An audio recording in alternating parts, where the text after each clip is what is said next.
युद्धाचे परिणाम आता हळूहळू दिसू लागलेत. खरीप हंगामात जर डिझेल आणि खतांची टंचाई राहिली तर भविष्यात सर्वच गोष्टींचे दर वाढतील. याला सर्वस्वी सरकार जबाबदार असेल असा इशारा माजी खासदार राजू शेट्टी यांनी दिला.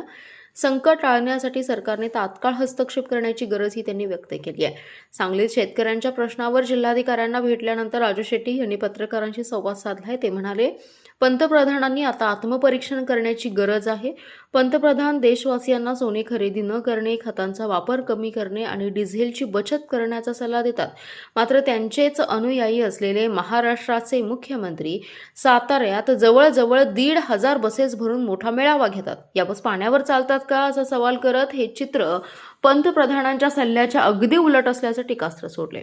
दरम्यान पंतप्रधान जनतेला काटकसर करण्याचा, डिझेल पेट्रोल न वापरण्याचा आणि रस्ते प्रवास टाळण्याचा सल्ला देतात, परंतु स्वतः मात्र परदेश दौऱ्यांवर जातात. हा विरोधाभास आहे. त्यामुळे पंतप्रधानांची गरिमा कमी झाल्याची टीका खासदार राजू शेट्टी यांनी मांडलेली आहे. मला असं वाटतं की पंतप्रधानांनी जरा आता आत्मपरीक्षण करावं. एका बाजूला देशवासियांना ते सांगतात की तुम्ही सोनं खरेदी करू नका, दुसऱ्या बाजूला ते असंही सांगतात की खतं कमी वापरा, डिझेल कमी वापरा, पोरांना शाळेला घालू नका, ऑनलाईन शिक्षण द्या, प्रवास टाळा, मेट्रोनं प्रवास करा, असं सांगत असताना त्यांचे अनुयायी असलेले आमचे मुख्यमंत्री एक दिवस वर्षावरनं विधानभवनापर्यंत बुलेटवरनं जातात, पण त्यांच्या मागोमाग तापा यायचा तसाच आला, तो काय थांबला नाही. दुसऱ्या दिवशी आमचे मुख्यमंत्री महोदय साताऱ्याला येतात आणि पंतप्रधानांच्या सूचनेचा किंवा आदेशाचा हरताळपासून जवळजवळ प्रचंड मोठा एक मेळावा घेतात. त्या मेळाव्याला 1,500 बस भरून माणसं आणली जातात. ते बस पाण्यावर चालतात असं गडकरी साहेबांनी अजून काही शोध लावलेला दिसत नाही, किंवा त्यांनी काही बसेस काही पाठवलेल्या नव्हत्या. म्हणजे त्यावेळी डिझेल खर्च झाला. म्हणजे पंतप्रधानांचा शब्द 24 तासाच्या आत आमच्या महाराष्ट्राच्या मुख्यमंत्र्यांनी त्यांच्याच घशात घातले. हे चित्र एका बाजूला. दुसऱ्या बाजूला हा सगळा सल्ला देऊन आमचे पंतप्रधान परदेशामध्ये गेलेले आहेत. मला आश्चर्य या गोष्टीचं वाटतं आहे की आम्ही एका पंतप्रधानाबद्दल ऐकलं आहे. ते पंतप्रधान म्हणजे लालबहादूर शास्त्री.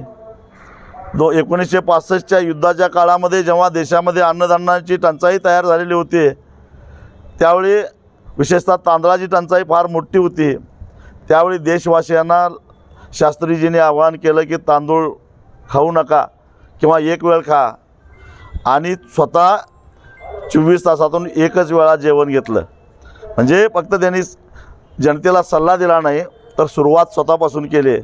आणि दुसरे आमचे आत्ताचे पंतप्रधान आम्हाला सांगितलं काटकसर करा, डिझेल वापरू नका, पेट्रोल वापरू नका, रस्त्यावर फिरू नका, आणि स्वतः परदेशात निघून गेले. आणि हा जो काय विरोधाभास आहे, त्यामुळं पंतप्रधानांची गरिमा अतिशय कमी झालेली आहे, हे त्यांनी ध्यानात ठेवावं. टंचाईसुद्धा जाणवणार असं एकूण लक्षणं दिसत आहेत. त्याचं कारण आखाती प्रदेशामध्ये झालेल्या अशांत्यामुळं कच्चा माल यायला मर्यादा पडलेल्या आहेत. त्याचबरोबर नैसर्गिक गॅसमुळं खताच्या उत्पादनावर परिणाम झालेला आहे. आणि त्यामुळं जे काही रासायनिक खतं असतील ती शेतकऱ्यांच्यापर्यंत पोहोचवण्याची जबाबदारी आता कृषी खात्याची आहे. त्याच्यामध्ये काळा बाजार, त्याच्यामध्ये ब्लॅकमेल, साठेबाजी होण्याची शक्यता नाकारता येत नाही. तेव्हा खरीप हंगाम सुरू होण्यापूर्वी शेतकऱ्यांच्याकडून मागणी नोंदवून त्यांना त्या प्रमाणामध्ये खत हे उपलब्ध करून दिलं पाहिजे, आणि राज्य सरकारनं कृषी खात्याला तसे सक्त आदेश दिले पाहिजेत.